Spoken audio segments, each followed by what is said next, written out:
बिहार से एक बड़ी खबर इस वक्त हमारे पास आ रही है। खबर यह है कि एसआईआर के खिलाफ अब बिहार में इंडिया गठबंधन ने बड़ा अभियान चलाने का फैसला लिया है।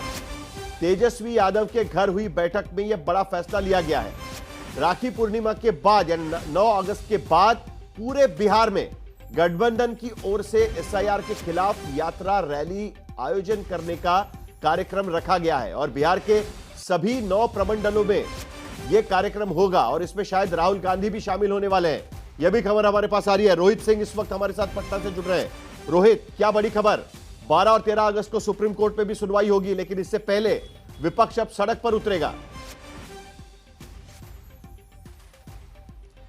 बिल्कुल साहिल, 12 और 13 अगस्त को सुप्रीम कोर्ट में एसआईआर को लेकर जो है अंतिम सुनवाई होनी है और इसी बीच जो खबर ये आ रही है कि राखी के बाद महागठबंधन के तमाम नेता, तेजस्वी यादव समेत महागठबंधन के तमाम नेता जो हैं वो यात्रा पर निकलने वाले हैं और ये यात्रा राखी के बाद शुरू होगी। और जो हमें जानकारी मिल रही है कि ये यात्रा बिहार के सभी जो प्रमंडल हैं उसमें यात्रा निकाली जाएगी एसआईआर के मुद्दे को लेकर, साथ ही साथ भ्रष्टाचार और अपराध के मुद्दे को भी लेकर।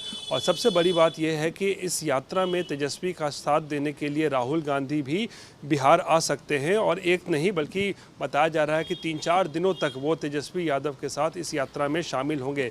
यानी एक तरफ जहां 12 और 13 अगस्त को एसआईआर पर सुप्रीम कोर्ट में सुनवाई होगी, उसी दौरान राहुल गांधी और तेजस्वी यादव की बड़ी बात यात्रा है भी बिहार में जो है वो देखने को मिल सकती है। पहले तेजस्वी यादव कह चुके हैं कि अगर एसआईआर की प्रक्रिया मन के मुताबिक नहीं रही तो हो सकता है कि चुनाव पर वो बहिष्कार डाले। अब उसको लेकर क्या होगा वो पता नहीं, लेकिन उससे पहले कम से कम ये तो शुरुआत उन्होंने ठान ली है कि सड़क पर उतरकर लोगों में जाएंगे। लेकिन दूसरी तरफ रोहित, ये भी बातें यहां पर आ रही है। देखिए, पटना में डॉग बाबू, मोतिहारी में सोनालिका ट्रैक्टर, मधेपुरा में फोन, समस्तीपुर में पैशन प्रो बाइक और नवादा में डोगेश बाबू। ये सारी चीजें क्या है? क्या ये एसआईआर पर सवाल उठाने के लिए सारी चीजें निकल रही है या सचमुच में बड़ी संख्या में इस तरीके के आवास प्रमाण पत्र मिल रहे हैं यहां पर?